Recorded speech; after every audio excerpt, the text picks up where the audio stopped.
The winds of Jirel 4 howled low across scorched ridgelines, dragging ash and fragments of blackened armor through the jagged valleys below. Beneath the skeletal remains of half-toppled spires, the landscape fumed quietly. Reactive spores clung to the air like haunted embers, lighting up the ruins in fitful pulses. Everything smelled of plasma and rot. Sector 5 had become the name whispered in command centers and mess halls like a ghost story, where 3 battalions vanished, and 2 alien moons bore silent witness to the graveyard Earth had claimed as strategic. Craters still steamed from orbital bombardment. Shattered dropships leaned against crater walls like dead birds. Somewhere under the soil, the bones of both human and Zereli soldiers lay indistinguishable. No glory lived here, only memory, only the echo of what shouldn't have happened. Dax Monroe moved through the desolation with the familiarity of a man who had stopped believing in rescue long ago. His armor was functional but unpolished, scored with heat scars, nicked at the joints. Beneath the matte black helmet, his eyes remained sharp, but the fire had gone. What remained in its place was calculation, routine, a ghost trained to keep walking. Some called him a war hero, others called him a liability. Dax didn't care. Labels didn't hold weight in places where the air itself rebelled against life. Somewhere behind his ribs, the faces of his dead squad mates still stirred. Eliza, Beck, Juno. Good soldiers, gone to command's mistakes and someone else's silence. The village ruins hadn't seen life in weeks, maybe months. The buildings, domed and covered in iridescent algae when they once lived, now stood hollow and peeled back like broken eggshells. A child's mask lay in the dirt, half melted and weeping residue into a rusted water basin. Beside it, a stuffed, nesting crawler, the kind Zereli children were known to keep as comfort pets. He crouched to pick it up, then stopped. His gloved fingers trembled for half a breath before he straightened, letting the toy remain where it lay. Untouched. They had burned civilians here. Not by design, maybe, but not by accident either. He didn't see enemies, just remains. The comm burst through in a monotone pulse. Union Platoon 6 confirm entry into Zone Theta 4. Suspected hostile remnants in coordinates transmitted. Execute and purge all traces. Authorization, black sigil. No hesitation, no clarification. A blinking red confirmation request flickered. On Dax's visor, overlaid on the ruins around him like a stain on the world. The button hovered at the edge of his HUD. He pressed it. The light turned green, so it began again. He found shelter behind a collapsed sky bridge just before nightfall. The twin moons crept across the sky, one crimson, one dull silver, pulling silent shadows across the field of bones below. Dax sat alone, helmet off, fingers stained with ash and the scent of old smoke. He lit a cigarette he'd rolled from ration-pack paper and repurposed filter gauze. It tasted like burnt rubber and memory. Torres cracked a joke behind him, something about cleaning Zereli scales off your boots with plasma fire. Laughter followed. Dax offered a crooked smile, but it was just muscle memory. His eyes drifted back to the moons, duty and doubt. Always circling, never touching. The mission clock ticked down. Inside the drop trench, 10 armored figures stood at attention, visors down, weapons synced.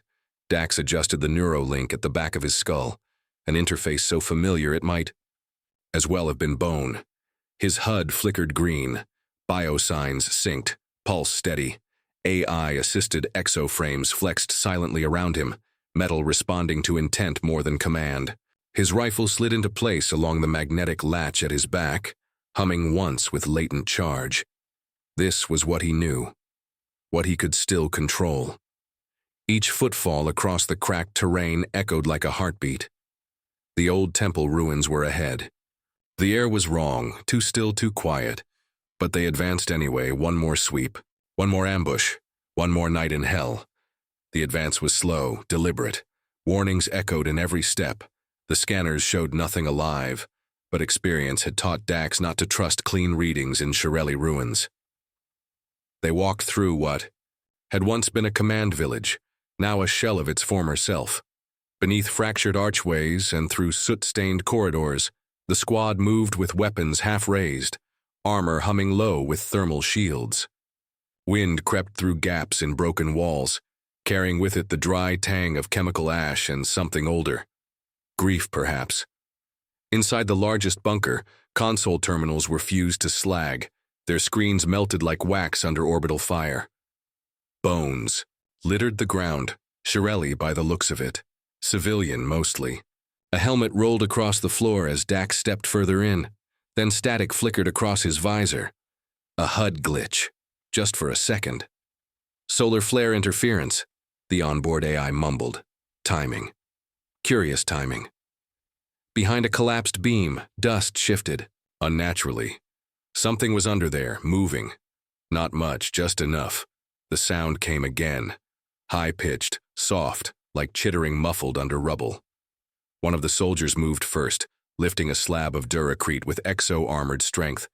Beneath, it curled into herself was something small and trembling.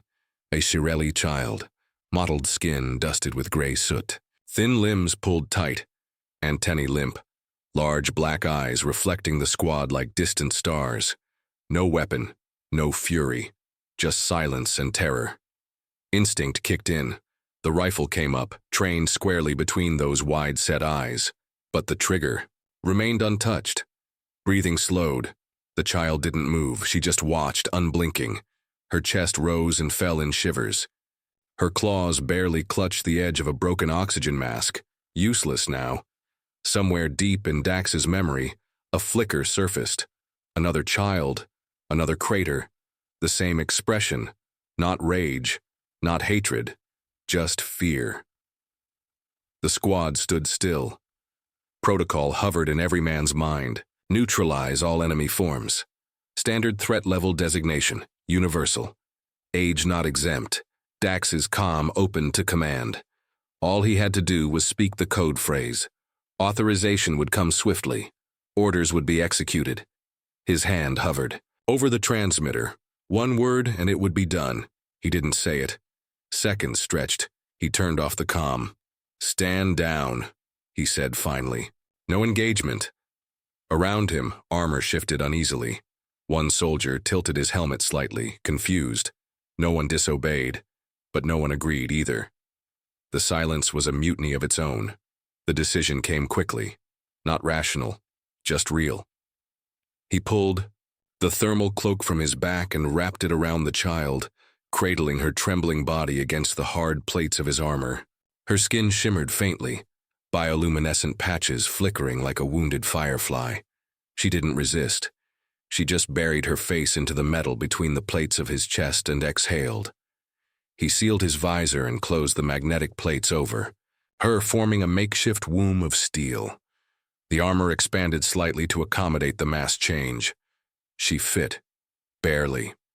Behind him, Torres didn't move. He had seen. No words exchanged. Just a flicker of disbelief across a face that once called Dax. Iron-blooded. And yet he said nothing. Not yet. Back at base, reports flickered across screens like shadows. Satellite drift, ion pulse, magnetic static. Surveillance logs showed a 43-second blackout across aerial drone feeds. A minor solar flare, they said. Perfectly timed, no visuals captured, no anomalies flagged. The system logged the mission as clean. The war machine rolled forward, gears grinding, blind and brutal. It had missed the moment that changed everything. Later that cycle, Torres entered without knocking. His eyes burned, not with anger, but something. Quieter. Sadder. "This is career suicide," he said. "You know that." He stood stiff, armored arms folded, not accusing. Not yet. Just trying to understand. Dax didn't offer excuses. "She's just a child," he replied. Torres didn't nod, didn't protest. He only said, "She's not human." And then more softly, "They won't see her as anything but data, weaponized, sympathy, a bargaining chip." The silence that followed wasn't a shared understanding. It was the first fracture in a bond formed over years of blood and fire. Trust didn't die there. But it bent. Hard. Inside Dax's quarters, Dimmed lights hummed gently over stripped metal walls. The child, still nameless to the records, but not to him, sat cross-legged on the floor, hands sifting through dust. She clutched his dog tags when he was near, running her claws over the engraved serial numbers. She hummed sometimes, soft and low, a melody unlike anything human, not a language, but something close. She didn't speak standard. Only clicks, tones, music. Then, with a fingertip glowing faintly from body heat, she traced lines into the dirt, symbols, arcs and curves, a language made of shape and rhythm. They pulsed dim blue, reacting to her skin. He watched, memorized, answered, with crude drawings of his own, arrows, stars, names.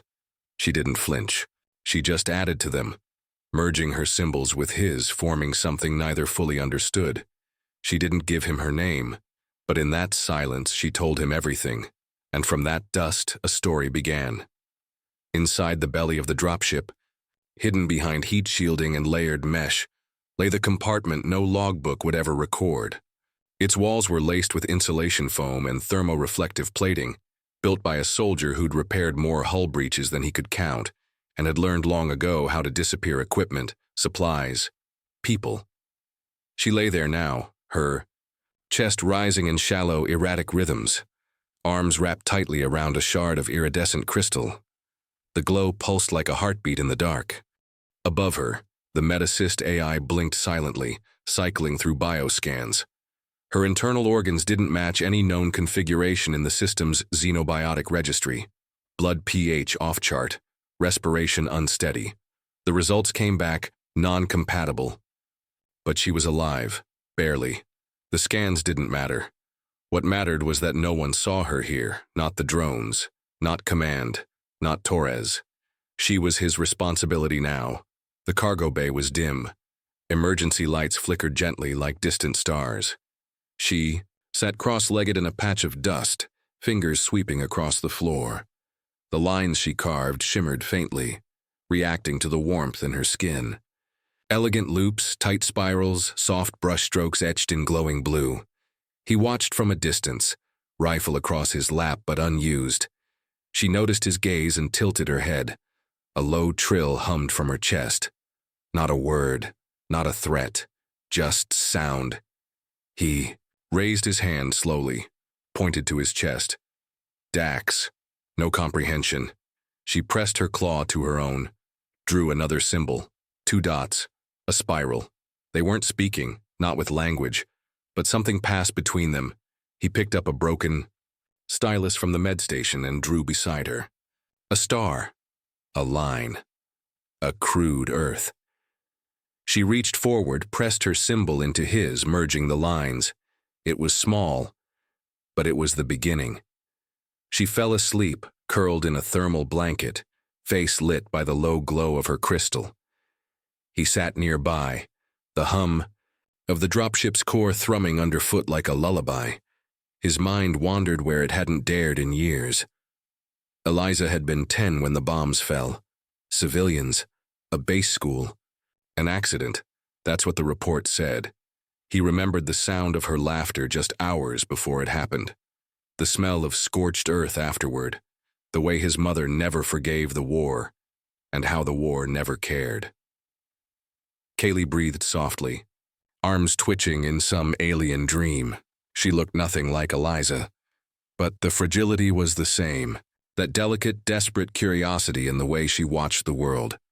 He had lost a sister in one war. He wasn't sure he could lose another. The prisoner lay shackled to a rail in the forward hold, bleeding slowly into the floor. One antenna was missing, torn clean from the root.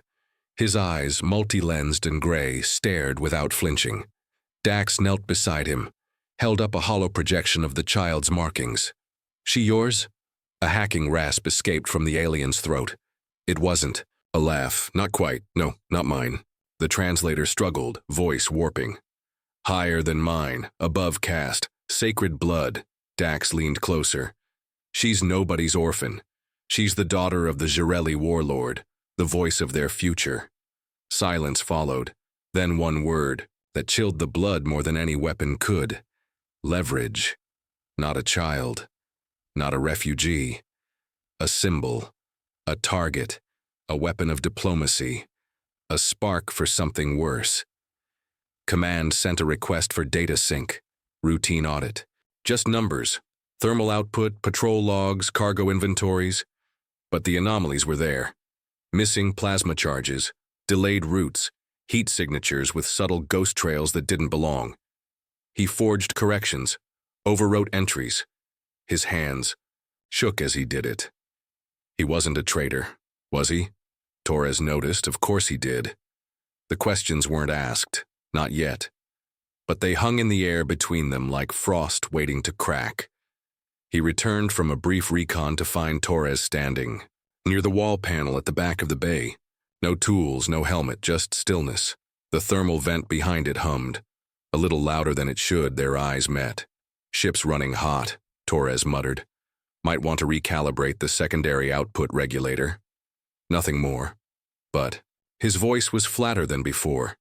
His steps heavier as he left. The doubt had taken hold. It wouldn't go away now. She collapsed with no warning. One moment, she was sketching runes with fluid precision.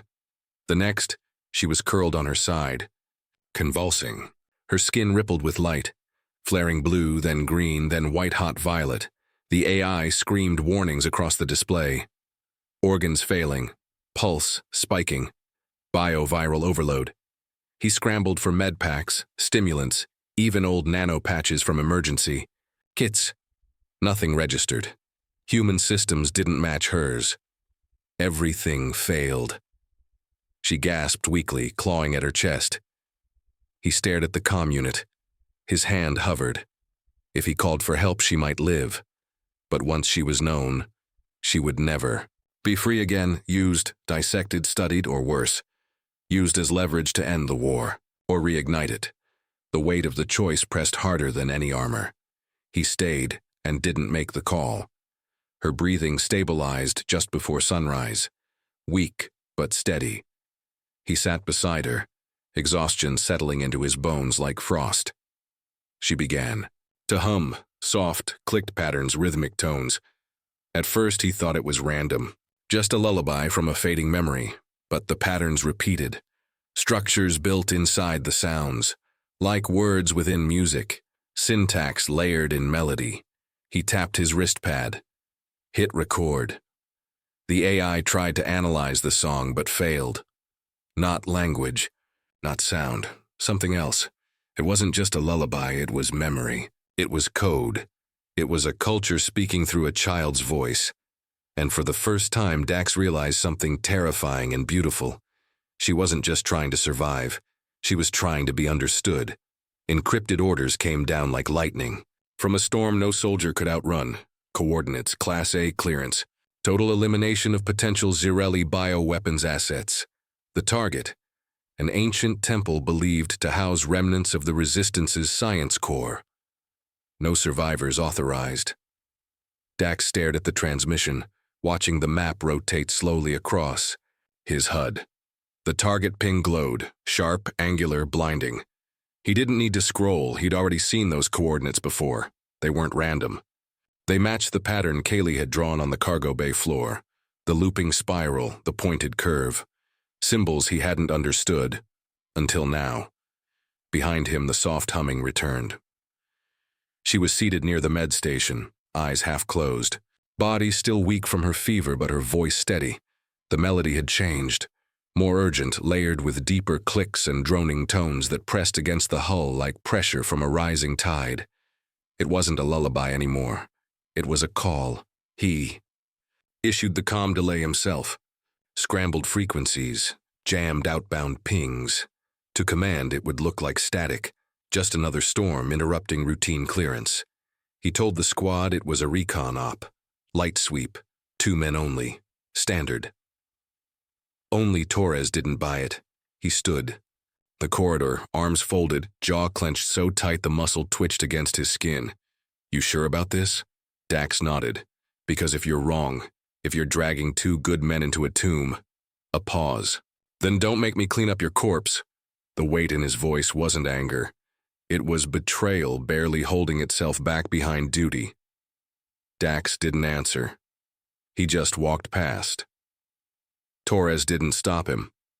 The approach was like walking through the bones of a dead god. The temple rose from the valley in towering arcs of obsidian-veined crystal, humming faintly with energy that felt neither mechanical nor organic, but something in between. Kelly clung to his hand, legs still unsteady, but her posture upright. The closer they got, the brighter the ground symbols glowed beneath her feet. Markings etched in the soil responded to her presence like heat blooming from ancient circuits. Inside, air turned thick with ionized scent and memory. The main chamber opened like a heart split in half. Pillars curved inward. At the far end stood a crystalline altar, humming faintly with a tone that vibrated in bone. Shadows shifted. Shirelli stepped from alcoves. Dozens, armed, ready. Weapons rose, plasma rifles with no safety settings. But when they saw her, they didn't fire. Their weapons lowered, slowly, reverently. One bowed, a nervous breath, a twitch. A trigger pulled too fast. The young human soldier beside Dax flinched when one Shirelli moved. A plasma round screamed across the temple. The chamber exploded into chaos, screams, sparks, crystal fracturing as charged beams collided with ancient stone. Dax didn't think. He threw himself forward. His body covered Kaylee just as a round hit, ripping through the side of his armor and burning into flesh with white-hot agony. He grunted, staggered, and collapsed beside the altar. Kaylee let out a sound that didn't belong to any battlefield, a shriek layered with frequency and force, like a harmonic weapon fused with mourning. Light exploded around her. The altar glowed in response. She was not supposed to watch this. She was supposed to stop it. She placed her palm, small, trembling, bloodied, on the crystalline node at the altar's center. The altar responded. A vertical beam of light split the chamber in two. Holographic script flooded the space. Words folded into symbols, symbols folded into images. Then came a voice, ancient, layered, deep as tectonic pressure. Idi, spoke in perfect human standard. This message is for those who come in anger. A Shirelli elder, recorded not live, stood in the beam, robes flowing, antennae raised not in aggression but sorrow. You dug where we grieve. You mined where we remember. The projection shifted. Footage taken from drones decades ago. Human. Workers unknowingly drilling into what they thought were energy-rich caverns. But they weren't caverns. They were tombs. Burial catacombs, housing Shirelli ancestors, guardians, children. The desecration wasn't an act of war. It was a misunderstanding, one so profound it set an entire species ablaze. The Shirelli attacked. Earth retaliated. And in the space between fear and fury, truth was buried. They had been fighting over ghosts, fighting to protect and avenge what the other never meant to harm. And someone, on both sides, made sure no one found out. As the projection faded, silence held. Then a Shirelli stepped forward, older, marked with ceremonial armor carved from polished bone. He approached Dax where he lay, half-conscious, barely breathing. With one clawed hand, he drew a glowing knife and carved a symbol into Dax's exposed forearm. The symbol pulsed gold, a mark of the blood promised, not a prisoner, not a savior, something in between. A bridge, a burden, a vow. No one else in the room moved to stop it, because now he was one of them, without being one of them. He pressed the data unit into Kaylee's hand, the same one he'd used to record her song, the same one that now held the message from the altar. Tell them, he whispered, voice raw. Everything, she cried, not loudly, not like a child, like someone who knew what came next. She tried to hold on. Clawed fingers grasped his hand like a lifeline. But when he took her hand and placed it back against the altar, she understood. She stepped away. The Shirelli formed a protective ring around her. No longer hostile, no longer divided, just guardians. The future. He watched until the lights dimmed, until her silhouette disappeared behind them. Then the darkness swallowed everything. The tribunal chamber was built to intimidate. Polished steel, sweeping ceilings, brass-lined insignias etched into every wall. But intimidation failed when truth walked in. He didn't wear chains. He didn't flinch under the eyes of 5 ranking officers. They listed his charges one by one: dereliction of duty, unauthorized concealment of a foreign entity, tampering with command protocol, conspiracy, espionage. Then he placed a crystal on the desk. It pulsed softly. Projected light swept the room. Her song played first, Kelly's melody recorded during a fevered night. Not in language, but meaning. Behind it, the ancient Shirelli elder's voice filled the chamber, retelling the desecration, the grief, the lie that became war. He said nothing. Let it speak for him. When it ended, there was only silence. Not fury, not debate, only shifting gazes and the weight of knowing. They stripped him of command, discharged without honors, but not imprisoned, not condemned. Liaison, one of them, said before dismissing him. Not a title, a concession, not punishment, not praise, just acknowledgement. The neutral nexus station drifted above Zarel 4 in the vacuum between blame and hope. Panels of Shirelli crystal and earth-forged alloy merged in its architecture, awkward but whole. Inside the summit hall, human officers and Shirelli elders sat across a circular table, each side stiff with centuries of mistrust. Their banners fluttered. In artificial breeze, 2 symbols once synonymous with annihilation now forced to coexist. When he entered, the murmurs hushed. No armor, just simple cloth, scarred and healed over the chest. She followed him. Kaylee moved with purpose now, taller, adorned in ceremonial silk threaded with living light, antennae gently sweeping with grace. Her eyes scanned the room, unafraid. For the first time, no one raised a weapon. At the center of the hall, between 2 species still learning how to see each other, she stopped. From a pouch woven into her sash, she removed the branding crystal, an artifact of her caste, meant for debt, honor, and truth. The glow began before she even activated it. The shape shimmered, part glyph, part pulse. She reached forward, pressed the stone against his chest. The symbol seared itself into the armor, without heat, without pain. A mark that glowed not with fire, but recognition. Blood promised. A title, given not to heroes or traitors, but to those who heard the truth and did not run. Gasps rippled through the room. Some human officers stood in protest. Some Shirelli looked away. He lowered his head, not out of shame, but reverence. Not for politics, for her. The crystal recording spread faster than any fleet. Broadcast on human networks. Shared in Shirelli. Mind streams. It couldn't be buried now, not again. The word ceasefire replaced campaign. Front lines faded into trade posts.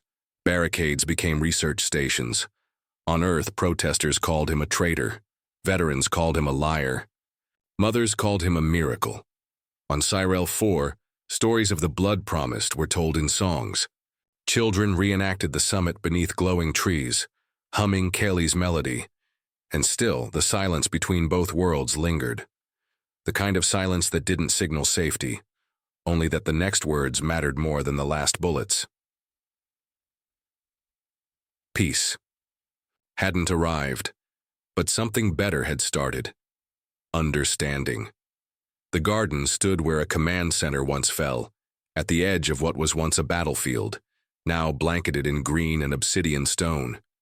He walked slowly, pain still threading through. His side, but no longer sharp, markings lined the path. Names etched in steel and crystal, half in standard, half in Zarelli glyphs, not separated, interwoven. Children ran between the markers laughing. One held a ball of light, another followed, chittering in both languages. He stopped at one plaque. The name was simple, unadorned, Eliza Monroe. Beneath it, a second inscription shimmered. She should have grown old. He knelt, pulled a small stone from his pocket, one Kaylee had carved long ago during the fever. It pulsed once in his palm. He placed it beneath the plaque. Not a gift, a promise. Then he stood and walked forward, through a garden where the past didn't disappear. It bloomed. The outpost had no name anyone still remembered, just a grid number etched into faded alloy plating. But life had grown over ruin. Metal intertwined with pulsing root. Earth steel and Xerelli stone fused into homes, corridors, schools. No banners hung from poles. No sides claimed the sky. Dax walked slowly down a quiet path lined with glowing vines and recycled floodlights. The cane in his left hand tapped against the ground in steady rhythm. Age had hollowed the sharpness from his face, but not the weight of his presence.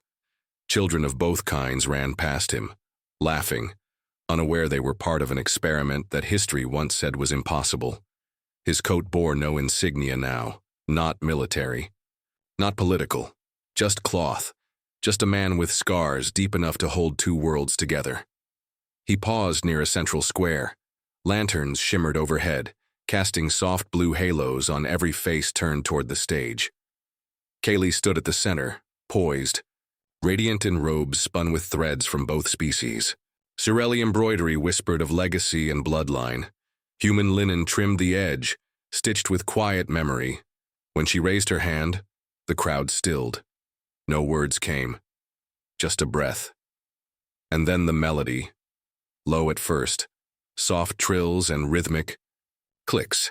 A lullaby born from fear, once sung in the belly of a hidden dropship. It rose now like sunlight over ice. Harmonic stones embedded around the square activated with each note, catching frequencies the ear could barely hear and painting them in light across the sky. The air vibrated with it. The song held no lyrics, yet every listener felt what it carried. Loss, change, grief layered with promise. The children didn't cry. They watched, wide-eyed and still, like something holy had entered the air and wasn't asking to be understood, only honored. When the song faded, silence settled like snowfall. Kelly looked toward the edge of the platform. He met her gaze. In clear, careful human standard, she spoke. You saved me, you ended a war. But there are more who still don't understand. Not defiance, not despair, just truth. Heads turned. Eyes lingered. Not everyone agreed, but they stayed. They listened. He stepped forward, boots quiet on the polished stone. No speech, no ceremony.